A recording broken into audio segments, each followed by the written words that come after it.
सब तो पहला तुहाडा सारिਆਂ ਦਾ बहुत-बहुत धन्यवाद। साडे विचकार ने दिल्ली के उप मुख्यमंत्री मनीष सिसोदिया जी, जिन्हां ने एजुकेशन दे विच क्रांतिकारी उपलब्धियां हासिल कीतियां नेगियां, और दूजे पासे सरदार बलकार सिंह जी, लालचंद कटारू चक जी, सुरिंदर सोढी जी, साडे भैन राजविंदर कौर जी, हरचंद सिंह बरसठ जी, साडी समूची जिला जलंधर की टीम अज सवेरे मनीष सिसोदिया जी दिल्ली तो स्पैशल भगवान वाल्मीकि जी के तीर्थ स्थान के उत्ते दर्शन करने लिए आए सी। सवेरे अमृतसर उत्थे दर्शन किए और उस तो बाद जलंधर के शोभा यात्रा झंडी दी। सो मैं समझदा अज का दिन साडे लिए बहुत ही भागा भरिया सी, बहुत ही अच्छा सीगा। सो हुण मैं मनीष सिसोदिया जी नूं बेनती करूँगा कि एक नवे टॉपिक के उत्ते तुहाडे नाल जिहड़ा रूबरू होणगे। मनीष सिसोदिया जी। धन्यवाद चीमा साहब। सभी पत्रकार साथियों को नमस्कार। आज सुबह सबसे पहले तो मुझे भगवान वाल्मीकि तीर्थ स्थली पर जाने का अवसर मिला। ये मेरा सौभाग्य था। वहां पर पवित्र भूमि पर जाकर एक अच्छा अनुभव हुआ कि किस तरह से इस पवित्र भूमि में भगवान वाल्मीकि ने, मैं कह सकता हूं, रघुकुल परिवार को शिक्षा दी थी।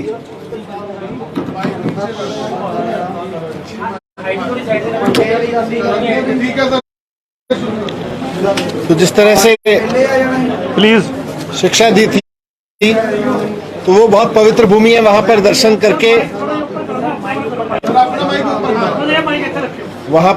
करके बड़ा अच्छा अनुभव हुआ। उसके बाद यहाँ पर वाल्मीकि परिवार की एक बहुत बड़ी तीर्थ यात्रा समाज की ओर से निकाली गई थी, और उसमें भी बहुत श्रद्धा भाव के साथ लोगों ने आयोजन किया है। उसकी हरी झंडी दिखाने का मुझको मौका मिला, उसकी शुरुआत करने का अवसर मिला। ये भी एक पुण्य की बात है।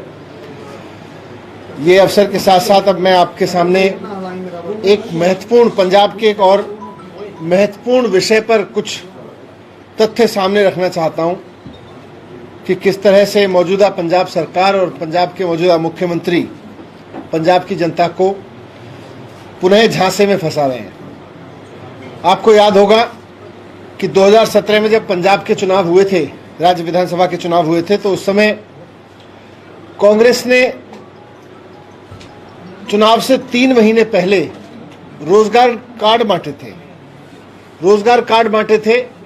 कैप्टन साहब ने ये वादा किया था, कांग्रेस ने ये वादा किया था कि जी हमारी सरकार आएगी तो हम इस कार्ड के धारकों को, इस कार्ड के होल्डर्स को रोजगार देंगे, और जब तक रोजगार नहीं दे पाएंगे रोजगार भत्ता देंगे।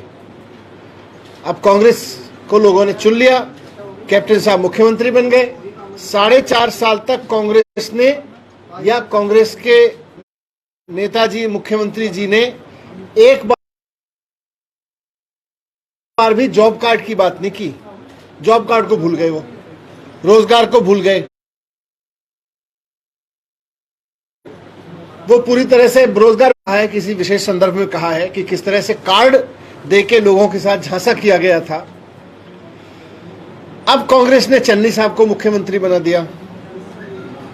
चन्नी साहब मुख्यमंत्री बने तो वो भी अपनी पार्टी के रोजगार कार्ड को तो भूल गए कि हमारी पार्टी ने कभी रोजगार कार्ड दिया था, रोजगार भत्ते की बात की थी। रोजगार कार्ड की बात नहीं कर रहे चन्नी साहब। अब चन्नी साहब एक नया कार्ड लेके आ गए, एक नया कागज लेके आ रहे हैं लोगों के हाथों में देने के लिए। वो कह रहे हैं कि ये 5 मरला कार्ड है, 5 मरले का कागज है, हम इसको देंगे लोगों को, 5 मरला जमीन देंगे। ये एक और बड़ा झांसा रोजगार कार्ड की तरह से चन्नी साहब लेके आए हैं। वो कह रहे हैं कि ये चुनाव हम जीत जाएंगे तो अगली बार हम आपको 5-5 मरला जमीन दे देंगे। इसके लिए लोगों को कागज दिए जा रहे हैं। 5 मरले का वो कार्ड, एक तरह से कागज पकड़ाए जा रहे हैं लोगों के हाथों में। जमीन नहीं दे रहे, जमीन एक को भी नहीं मिली। जमीन नहीं दे रहे, कागज दे रहे हैं कि साहब ये जमीन का कागज देंगे, जमीन देंगे, इस कागज के आधार पे हम आपको बाद में जमीन देंगे जब चुन के आ जाएंगे दोबारा से। लेकिन जमीन तो देंगे नहीं। जमीन देंगे कैसे? जमीन तो देने की उनकी नीयत ही नहीं है।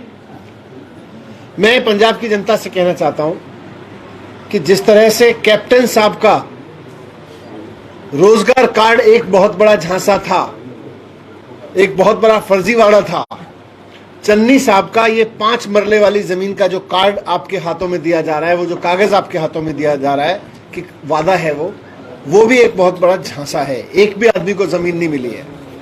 ये जमीन की योजना एक्चुअली 1961 की है, 5 मरला की, सारे पत्रकार बंधु जानते हैं। 1961 से कांग्रेस ने और बाकी पार्टियों ने एक आदमी को जमीन नहीं दी इस योजना में, और आज भी चन्नी साहब जमीन नहीं दे रहे, जमीन देने के वादे का कागज दे रहे हैं उसके हाथ में। चन्नी साहब से भी मैं कहना चाहता हूं कि इतना झांसा क्यों दे रहे हैं आप लोगों को? आप तो 3 बार तो एमएलए रह लिए, मंत्री भी रह लिए। आपने अपनी विधानसभा में कहीं बता दो 1961 की इस योजना के तहत किसी को जमीन दी हो तो? अब योजना तो 1961 में ही बन गई थी 5 मरले वाली, आज तक किसी पार्टी ने जमीन नहीं दी। आज चन्नी साहब भी नहीं दे रहे, जमीन देने के वादे का कागज दे रहे हैं। तो जैसे कैप्टन साहब ने कार्ड दिए थे रोजगार के, वैसे ही चन्नी साहब जमीन के कार्ड दे रहे हैं कि हम जमीन देने का वादा करेंगे, वादा कर रहे हैं। लेकिन जमीन नहीं मिलने वाली लोगों को मैं कहना चाहता हूं उतना ही फर्जीवाड़ा है इसमें भी जितना रोजगार वार्ड में फर्जीवाड़ा था, रोजगार कार्ड में फर्जीवाड़ा था। धन्यवाद। इसके बारे में आपको सर मेरी एक बेनती है, जब भी कोई भी सरकार आती है रोजगार के नाम पे या प्लाट बांटने के नाम पे सभी को वादे करती है। हमारे पत्रकार भाई कई ऐसे हैं उनके पास किसी के पास है, मैडम एक मिनट, किसी इसका के पास नहीं है, क्या उनके लिए भी कुछ सहूलत देंगे आप? मैं अभी 5 मरले वाले पे कुछ सवाल है, कुछ पत्रकारों के कुछ और। सर बहुत से अभी तो उन्होंने अनाउंस किया है, थोड़े दिन पहले ही सरकार आई है, चन्नी सरकार जो आई है, तो उन्होंने कहा है कि इस मंथ में हम जो है वो प्रक्रिया पूरा कर लेंगे जो फॉर्म जिन्होंने क्लिक किए हैं। तो उन्होंने जो बिजली का बिल भी था उन्होंने माफ किया है, उन्होंने वो भी किया है, तो उसके बारे में क्या कहते? बिजली का बिल माफ किया है?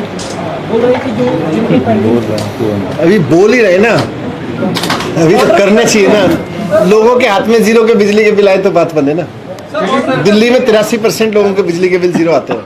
चलिए सर, बात करते हैं 5 मरले के प्लॉट को लेकर। वायदे किए जा रहे हैं जैसे कांग्रेस कर रही है, आपने भी कोई वादे किए थे, 10 वायदे आपने वहाँ उससे भी केजरीवाल साहब ने भी किया है, तो क्या वायदों से सरकार चलती है हमेशा?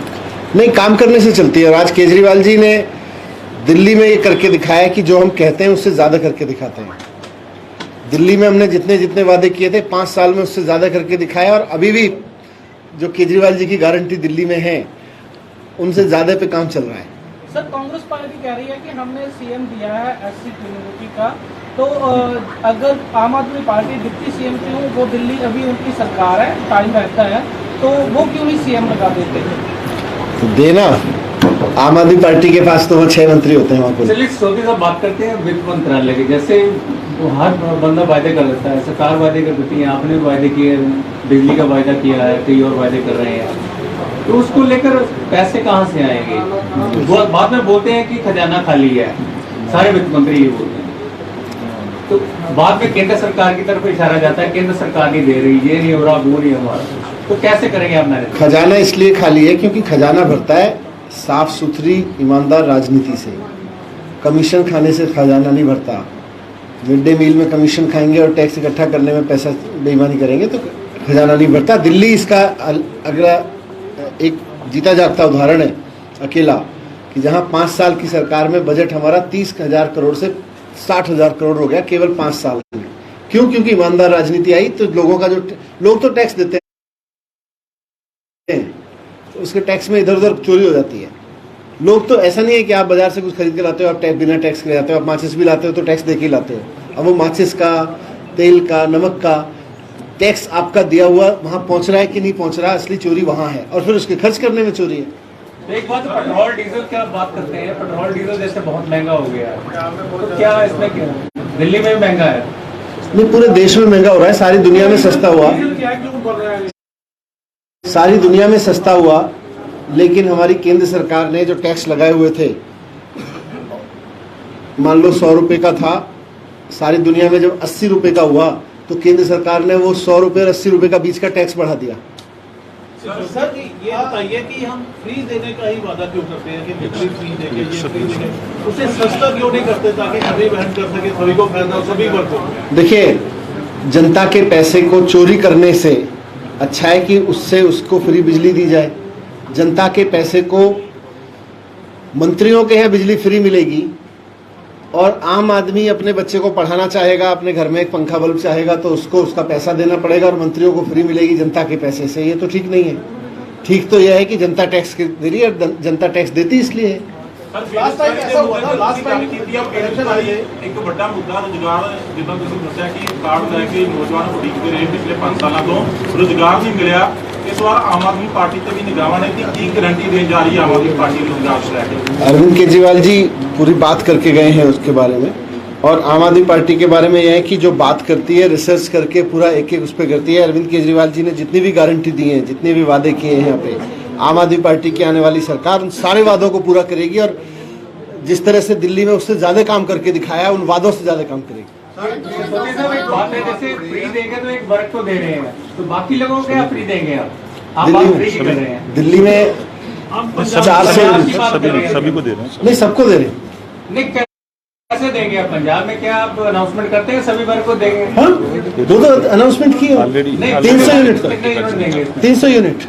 2017 की इलेक्शन से पहले तो लोग थोड़ा सा कम खर्च करें। 2017 की इलेक्शन से पहले आम आदमी पार्टी ने एक बहुत बड़ा मुद्दा उठाया था स्टेट में, ड्रग्स का।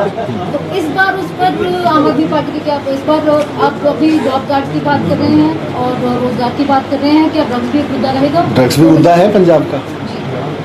पंजाब में इसको लेकर बोला नहीं गया। एक मिनट, सुशा, पंजाब में जब भी कोई लीडर आते हैं आम आदमी पार्टी के, जैसे पिछले केजरीवाल साहब आए थे, आज आप आए हैं, तो ज्यादातर ये चीज रहती है कि कैंडिडेट्स कोई ना कोई अनाउंस किए जाएंगे, क्योंकि लास्ट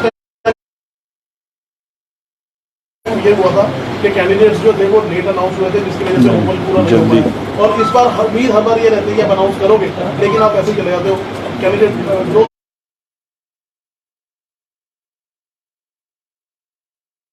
सोच के बैठे हुए कि हमें सीट मिलेगी। सबके अपने अपने एनालिसिस हैं। कुछ हमारे एनालिसिस करने वाले मित्र ये भी बताते हैं कि आपने पिछली बार जल्दी कर दिया था। चलिए। 2019 में कांग्रेस